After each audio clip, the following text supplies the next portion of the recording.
In the quaint town of Eldridge Hollow, where everyone knew each other's names and smiles were exchanged more often than words, there resided an old library that stood like a sentry at the northern edge.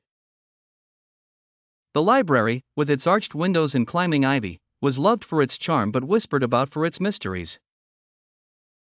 Among the many rumors that wove through the town like threads in a tapestry, the most persistent was that of the shadow in the corner.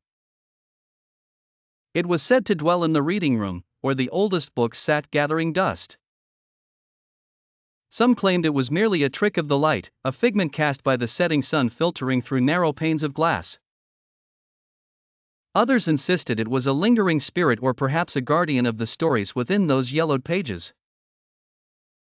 Emily, a bright-eyed teenager with a penchant for solving mysteries, had grown up hearing tales of the shadow.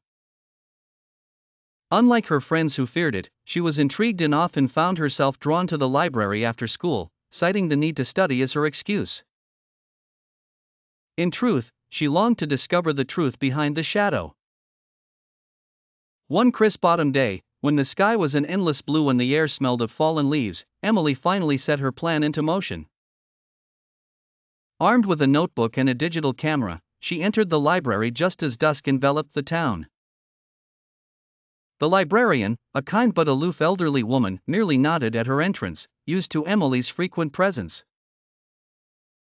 Emily made her way to the reading room, her heart thumping as though it had a mind of its own. She settled into an armchair, the cushions having long lost their plushness, and waited. As the minutes ticked by, the room grew darker and the shadows stretched their fingers across the floor. Just as anticipation began to yield to impatience, she saw it, a movement in the corner of her eye.